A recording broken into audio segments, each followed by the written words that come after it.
ನೀವೆಲ್ಲ ನಟ ರಮೇಶ್ ಅರವಿಂದ್ ಅವರ ಅಮೃತ ವರ್ಷಿಣಿ ಸಿನಿಮಾವನ್ನು ನೋಡೇ ಇರ್ತೀರ. ನೋಡಿಲ್ಲ ಅಂದರೆ ಈ ಸ್ಟೋರಿನ ಮಿಸ್ ಮಾಡ್ಕೊಳಕ್ಕೆ ಹೋಗ್ಬೇಡಿ. ಯಾಕಂತಂದರೆ ಸೇಮ್ ಅಮೃತ ವರ್ಷಿಣಿ ಸಿನಿಮಾದಂತಹ ಕ್ರೈಮ್ ಸ್ಟೋರಿ ಮೈಸೂರು ಜಿಲ್ಲೆ ನಂಜನಗೂಡು ತಾಲೂಕಿನಲ್ಲಿ ನಡೆದಿರುವಂಥದ್ದು. ಪ್ರೀತಿಸಿದ ಗೃಹಿಣಿಯನ್ನ ಪಡೆಯಲೇಬೇಕು ಎಂದು ಗೃಹಿಣಿಯ ಗಂಡನನ್ನ ಬರ್ಬರವಾಗಿ ಹತ್ಯೆ ಮಾಡಿದ ಸ್ಪೀಚ್ಲೆಸ್ ಪಾಗಲ್ ಪ್ರೇಮಿಯ ಕತೆ ಇದು.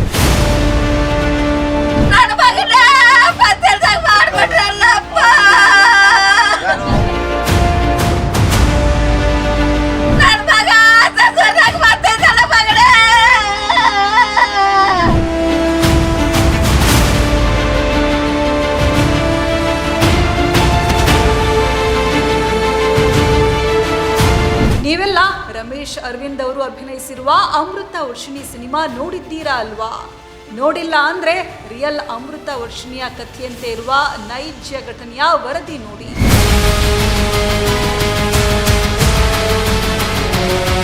ಇದು ಮೈಸೂರು ಜಿಲ್ಲೆ ನಂಜನಗೂಡು ತಾಲೂಕಿನಲ್ಲಿ ನಡೆದಿರುವಂತಹ ಸಿನಿಮಾ ಸ್ಟೈಲ್ ಮರ್ಡರ್.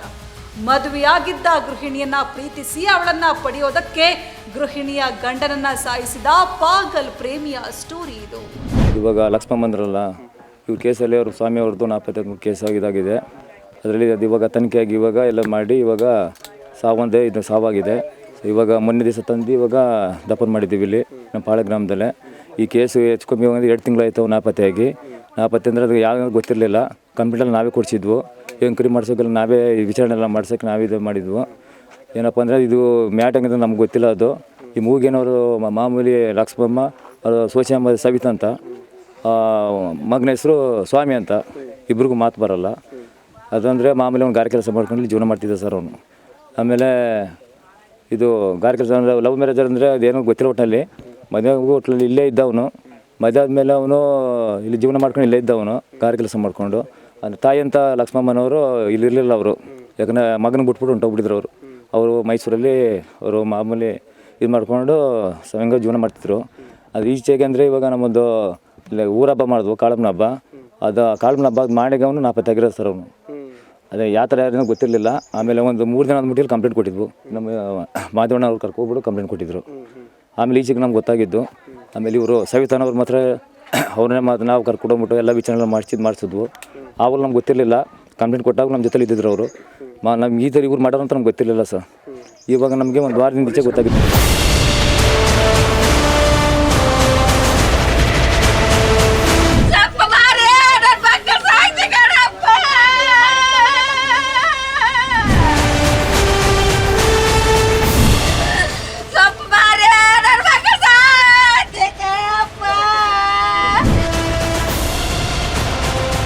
ನೋಡಿ, ಹೀಗೆ ಮನೆ ಮುಂದೆ ಗೋಳಾಡ್ತಾ ಇರುವ ಈ ತಾಯಿಯ ಗೋಳಾಟ ನೋಡಿದ್ರೆ ಎಂಥವರಿಗಾದ್ರೂ ಕರುಳು ಚುರುಕನ್ಸುತ್ತೆ.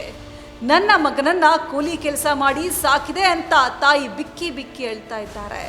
ಈ ತಾಯಿಯ ಗೋಳಾಟಕ್ಕೆ ಕಾರಣ ಈ ಫೋಟೋದಲ್ಲಿ ಕಾಣ್ತಾ ಇರುವ ಈ ಇಬ್ಬರು ಕಿರಾತಕರು. ಇವರ ಹೆಸರು ಶ್ರೀನಿವಾಸ್ ಹಾಗೂ ಗಂಗಾಧರ್. ಈ ಕಿರಾತಕರೇ ಸ್ನೇಹಕ್ಕೆ ದ್ರೋಹ ಬಗೆದ ಪಾಪಿಗಳು. ಹಲವಾರು ಆಯಾಮಗಳಲ್ಲಿ ತನಿಖೆ ಮಾಡ್ತಾ ಇರುವಾಗ ಒಂದು ಮಾಹಿತಿ ಗೊತ್ತಾಗ್ತದೆ. ಇದರಲ್ಲಿ ಏನು ಕಂಪ್ಲೇಂಟ್ ಕೊಟ್ಟಿರ್ತಾರೆ ಫಿರ್ಯಾದಿ ಸವಿತಾನವರು ಮತ್ತು ಅವರ ಗಂಡ ಸ್ವಾಮಿ, ಇವರಿಬ್ಬರು ಕಿವುಡ ಮತ್ತು ಮೂಗ ಆಗಿರ್ತಾರೆ. ಸೊ ಅವರಿಗೆ ಮಾತಾಡೋಕ್ಕೂ ಬರ್ತಾ ಇರಲಿಲ್ಲ ಮತ್ತು ಕಿವಿ ಕೇಳಿಸ್ತಾ ಇರಲಿಲ್ಲ. ಹೀಗಾಗಿ ಅವರ ಕಡೆಯಿಂದ ಒಂದು ಸ್ಟೇಟ್ಮೆಂಟನ್ನು ಸಹಿತ ನಾವು ಮೈಸೂರಿನ ಒಂದು ಸ್ಪೀಚ್ ಆ್ಯಂಡ್ ಹಿಯರಿಂಗ್ ಇನ್ಸ್ಟಿಟ್ಯೂಟ್ ಇದೆ. ಆ ಒಂದು ಇನ್ಸ್ಟಿಟ್ಯೂಟ್ನಲ್ಲಿ ಅವರ ಒಂದು ವಿವರವಾದ ಹೇಳಿಕೆಯನ್ನು ದಾಖಲು ಮಾಡ್ಕೋತೀವಿ. ಸೊ ತನಿಖೆ ಮಾಡ್ತಾ ಇರುವಾಗ ಒಂದು ಅಂಶ ಕಂಡು ಬಂದಿದ್ದೇನಂತಂದರೆ, ಹಲವಾರು ವಿಡಿಯೋ ಕಾಲುಗಳು ಆ ಒಂದು ಕಂಪ್ಲೇಂಟ್ ಏನು ಕೊಟ್ಟಿದ್ರು ಅವರ ಒಂದು ಮೊಬೈಲ್ನಲ್ಲಿ ಸಿಗ್ತದೆ. ಅದನ್ನು ಆಧರಿಸಿ ಒಂದು ತನಿಖೆಯನ್ನು ಮಾಡ್ತಾ ಇರ್ತೀವಿ. ಈ ಮಧ್ಯದಲ್ಲಿ ಏನು ಸ್ವಾಮಿ ಅಂತಿದ್ದಾರೆ, ಈತನ ಇಬ್ಬರು ಫ್ರೆಂಡ್ಸ್ ಇರ್ತಾರೆ, ಶ್ರೀನಿವಾಸ ಮತ್ತು ಗಂಗಾಧರ್ ಅಂತೇಳಿ. ಇವರಿಬ್ಬರು ಸಹಿತ ಈ ಏನು ಕಾಣೆಯಾಗಿರ್ತಾರೆ ಆ ಒಂದು ವ್ಯಕ್ತಿ ಜೊತೆ ಸತತವಾದ ಸಂಪರ್ಕದಲ್ಲಿರ್ತಾರೆ.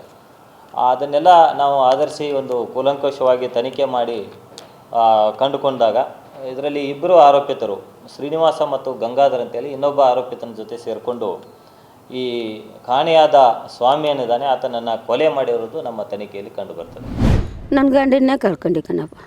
ಸೊಪ್ಪು ಮಾರಿ ನನ್ನ ಮಕ್ಕಳು ಸಾಕಿದ್ದೇನೆ ಕಣಪ್ಪ. ಇವತ್ತು ದಿವಸ ನಾನು ಯಾರಪ್ಪ ನನ್ನ ಮಗ ಅಂತ ನೋಡಲಿ. ನನ್ನ ಮಗನ ಕಳ್ಕೊಬಿಟ್ನಲ್ಲಪ್ಪ ನಾನು. ಯಾರಪ್ಪ ನನಗೆ ಗತಿ. ಮದುವೆಗೆ ಎಷ್ಟು ವರ್ಷ ಆಗಿತ್ತು ಅಮ್ಮ? ಈಗ 6 ವರ್ಷ ಆಗೋಯ್ತಪ್ಪ. 6 ವರ್ಷ ಆಯ್ತು. 6 ವರ್ಷಕ್ಕೆ 6 ಲಕ್ಷ ಆಗೋಯ್ತು. ಮೊಮ್ಮಕ್ಕಳು ಆ ಥರ? ಮೊಮ್ಮಗಳು ಒಬ್ಬಳೆ ಮಗಳಪ್ಪ, 2 ವರ್ಷ 3 ವರ್ಷದ ಪಾಪ. ಅವ್ಳಿಗೇನು ಕಾಟ ಕೊಟ್ಟಿಲ್ಲ, ಏನಿಲ್ಲ. ಅವ್ನು ಸ್ವಂತ ಬುದ್ಧಾಗ ಮನೆ ಬಿಟ್ಬಿಟ್ಟು ನಾನು ಮೈಸೂರಲ್ಲಿದ್ದೆ. ನಾನು ಯಾರೂ ಕಾಟ ಕೊಟ್ಟಿಲ್ಲಪ್ಪ ಅವ್ಳಿಗೆ. ಅವ್ರು ಇದೇ ಮನೆಗೆ ವಾಸವಾಗಿ ಇದೇ ವಾಸ ಮನೆ ಇದ್ರಪ್ಪ. ನಾನು ಯಾರು ಸ್ವಂತಾಗಿ ಯಾರಿಗೂ ಇದು ಮಾಡಿಲ್ಲ. ಅವಳು ಸ್ವಂತ ಮನೆಗೆ ಅವ್ಳು ಬಿಟ್ಬಿಟ್ಟು ನಾನು ಬಾಡಿಗೆ ಮನೆ ಮಾಡ್ಕೊಂಡು ನನ್ನ ಮಗಳನ್ನ ಇಟ್ಕೊಂಡಿದ್ದೆ ಕಣಪ್ಪ. ನಾನು ಯಾರು ನನಗೆ ತೊಂದರೆ ಮಾಡಿಲ್ಲ. ಸೊಸೆಗೂ ತೊಂದರೆ ಮಾಡಿಲ್ಲ, ಮಗನಿಗೂ ತೊಂದರೆ ಮಾಡಿಲ್ಲ, ಯಾರಿಗೂ ತೊಂದರೆ ಮಾಡಿಲ್ಲ. ನನಗೆ ಈ ಪರಿಸ್ಥಿತಿ ಕೊಟ್ಬಿಟ್ಟ, ಡ್ರೈವರ್ಸ್ ಕೊಟ್ಬಿಟ್ಟು ಹೋಗಿದ್ರು ನನ್ನ ಪರಿಸ್ಥಿತಿ ಆಗೋದಲ್ಲಪ್ಪ. ಏನಿಲ್ಲಪ್ಪ, ಚೆಂದಾಗೆ ಇದ್ರು. ಹೆಂಗಾಯ್ತು ಏನೋ ಒಂದು ಗೊತ್ತಿಲ್ಲ. ಒಂದು ತಿಂಗಳೇನಿದ್ರು ಸರ್ ನಮ್ಮ ಜೊತೆಯಲ್ಲಿ. ಅಲ್ಲೂ ಜಗಳ ಮಾಡಿ ಕಳ್ಸಿದ್ರು ಸರ್ ನಮಗೆ. ನಮ್ಮ ಅತ್ತೆ ಹೊಡಿತಲ್ಲ, ನಾದ್ನಿ ಹೊಡಿತಲ್ಲ ಅಂತಿದ್ಲು ಸರ್. ನಮ್ಮ ನಿಡ್ಸ್ಕೊಡಿಲ್ಲ ಸರ್. ನಾನು ಗಂಡ್ಸತ್ ಮುಂದೆ ಒಂದು ಪಾಪನ ಕಟ್ಕೊಂಡು ಇದು ಮಾಡ್ತಿದ್ವಿ ಸರ್. ಅಲ್ಲಿ ಏನು ಮಾಡ್ತೀಯ, ನಮ್ಮ ಪೊಲೀಸ್ ಸ್ಟೇಷನ್ ಕೊಡಿಸ್ತೀನಿ ಹಂಗೆ ಹಿಂಗೆ ಅಂತ ಅಲ್ಲೂ ನೆಮ್ಮದಿ ಕೊಡ್ತೀನಿಲ್ಲ ಸರ್. ಅಲ್ಲಿ ಮೈಸೂರಲ್ಲಿ ಇದ್ದೀವಿ ಸರ್, ಅಲ್ಲೂ ನೆಮ್ಮದಿ ಇಲ್ಲ ಅಂದರೆ ನಮ್ಮ ಅಣ್ಣ ಇರೋದು ಒಬ್ಬನ್ನ ಹಾಳು ಮಾಡಿಬಿಟ್ಟಲ್ಲ ಸರ್. ಹಿಂಗೆ ನಮ್ಮ ಅಣ್ಣಗೆ ಹೆಂಗೆ ಮಾಡಿ. ಅಸಲಿಗೆ ಸ್ವಾಮಿ ಗಾರೆ ಕೆಲಸ ಮಾಡ್ತಾ ಇದ್ದ ವ್ಯಕ್ತಿ. ಸ್ವಾಮಿ ಹಾಗೂ ಸವಿತಾ 6 ವರ್ಷದ ಹಿಂದೆ ಪ್ರೀತಿಸಿ ಮದುವೆಯಾಗಿದ್ದವರು. ಇಬ್ಬರಿಗೂ ಕಿವಿ ಕೇಳಲ್ಲ, ಮಾತು ಬರಲ್ಲ. ಆದರೂ ಇವರ ಪ್ರೀತಿಗೆ ಎಂದೂ ಕಮ್ಮಿ ಇರಲಿಲ್ಲ. ಆದರೆ ಇವರ ಪ್ರೀತಿ ಇವರ ಸ್ನೇಹಿತನಿಗೆ ಇಷ್ಟ ಇರಲಿಲ್ಲ. ಹೇಗಾದರೂ ಮಾಡಿ ಸವಿತಾಳನ್ನ ಪಡಿಬೇಕು ಅಂತ ಹೊಂಚು ಹಾಕ್ತಾ ಇದ್ದ. ನನ್ನ ಹತ್ರ ಬರ್ಬೇಕಾದ್ರೆ ಫೋನ್ ಎತ್ತಿಲ್ಲ, ಇದು ಡೈಲಿ ಮಾಡ್ತಿದ್ದೆ, ಇವತ್ತು ಮಾಡಿಲ್ಲ ಅಂತ ಅಂದ್ಬಿಟ್ಟು ಬಂದರು ನನ್ನ ಹತ್ರ. 1-2 ದಿವಸ ಆದಮೇಲೆ ನಮ್ಮ ಅಮ್ಮ ಆದಮೇಲೆ ಸರಿ ಬಾ ಕಂಪ್ಲೇಂಟ್ ಕೊಡೋ ಅಂತ ಕರ್ಕೊಂಡು ಹೋದೆ ನಾನು. ಹೋಗಿ ಕಂಪ್ಲೇಂಟ್ ಕೊಡಿಸ್ಬಿಟ್ಟು ಕೇಳಿದಾಗ ಅವ್ರಿಗೂ ಮೂಗಿ ಅವ್ರ ಹೆಂಡತಿ ಸವಿತಾ ಅನ್ನೋರು ಕೂಡ ಅವ್ರ ಜೊತೆಲಿ ಬಂದರು ಕಂಪ್ಲೇಂಟ್ ಕೊಡೋ ಅಂದದಕ್ಕೆ. ಎಲ್ಲರೂ ಬಂದರು, ಕೊಟ್ಟು ಅಲ್ಲಿ ಕಂಪ್ಲೇಂಟ್ ಕೊಟ್ಟಾದ್ಮೇಲೆ ಹೇಳಿದ್ರು ಇಲ್ಲಿ ಅವರು ಇದ್ರು ಹೋಯ್ತಿದ್ರು ಅಂತ ಇಡೀ ಊರಿಗೆ ಗೊತ್ತಿದೆ. ಅವರು ಅದೇ ಹುಡುಗ ಅವ್ರು ಯಾರು ಅಂತ ನಮ್ಗೆ ಯಾರಿಗೂ ಪರಿಚಯ ಇಲ್ಲ. ನಮ್ಗೆ ಯಾರಿಗೂ ಪರಿಚಯ. ಒಬ್ಬ ವ್ಯಕ್ತಿ ಬರ್ತಾ ಇದ್ದ ಅಂತ ಹೇಳ್ತಾ ಇದ್ರಲ್ಲ, ಮನೆಗೆ ಬಂದು ಹೋಯ್ತಾ ಇದ್ರು. ಹಬ್ಬದಲ್ಲೂ ಕೂಡ ಬಂದು ಹೋಗಿದ್ದಾರೆ ಅವರು. ಹಬ್ಬದಲ್ಲೂ ಬಂದು ಹಬ್ಬ ಮಾಡ್ಕೊಂಡು ತಿನ್ಕೊಂಡ್ಗೆಲ್ಲ ಹೋಗಿದ್ದಾರೆ. ಇಲ್ಲಿ ನಮ್ಮದು ಊರಿಂದ ನಾವು ಒಂದು ನೇಮ ಅಂತ ಇದೆ, ಅದರಲ್ಲಿ ನಮಗೆ ಒಂದು ನೇಮ ಅಂತ ಇದೆ. ಆ ನೇಮದ ಪ್ರಕಾರ ನಾವು ಒಂದು 500 ರೂಪಾಯಿ ಕೊಟ್ಟಿರ್ತೀವಿ ಮನೆಗೂ. ನಾವು ಒಂದು ಇದಕ್ಕೆ ಅಂತ ಕೊಟ್ಟಿರ್ತೀವಿ. ಅದನ್ನು 1 ವರ್ಷಕ್ಕೊಂದು ಸತಿ ವಾಪಸ್ 500 ರೂಪಾಯಿ ಕೊಡಬೇಕು. ಅದನ್ನು ಕೊಡ್ತೀನಿ, ದುಡ್ಡು ಇರಲಿಲ್ಲ ಅಂತ ಹೇಳಿ ಕರೆಸ್ಕೊಂಡಿದ್ದಾರೆ. ಕೊಡ್ತೀನಿ ನಾನು ಬಾ ಅಂದ್ಬಿಟ್ಟು ಅವ್ರನ್ನ ಕರೆಸ್ಕೊಂಡಿದ್ದಾರೆ. ಸ್ವಾಮಿಯನ್ನವ್ರನ್ನ ಕರೆಸ್ಕೊಂಡಿದ್ದಾರೆ. ಅವ್ರ ಫ್ರೆಂಡ್ ಮೂಗ್ರೆ ಅವ್ರೂ ಈಗ ಬರ್ತಾ ಇದ್ರಲ್ಲ, ಅವ್ರ ಫ್ರೆಂಡ್ ಮೂಗ್ರೆ ಕರೆಸ್ಕೊಂಡಿದ್ದಾರೆ. ಕರೆಸ್ಕೊಂಡು ಹೋಗಿ ಅಲ್ಲಿ ಅನಾಹುತವಾಗಿ ಏನು ಮಾಡಿದ್ದಾರೆ. ಅದು ಈ ಮಾಹಿತಿ ನಮಗೆ ಪೊಲೀಸ್ನವರಿಂದ ಗೊತ್ತಾದದ್ದು. ಈಗ 3 ದಿವಸದಲ್ಲಿ ಗೊತ್ತಾಗೋದು ನಮಗೆ.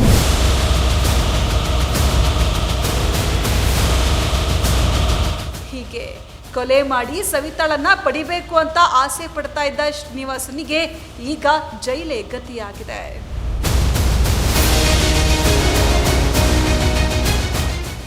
ಪ್ರೀತಿಸಿದ ಗೃಹಿಣಿಯನ್ನ ಪಡೆಯಲೇಬೇಕು ಎಂದು ಗೃಹಿಣಿಯ ಗಂಡನನ್ನ ಬರ್ಬರವಾಗಿ ಹತ್ಯೆ ಮಾಡಿದ ಸ್ಪೀಚ್ಲೆಸ್ ಪಾಗಲ್ ಪ್ರೇಮಿಯ ಕತೆ ಇದು.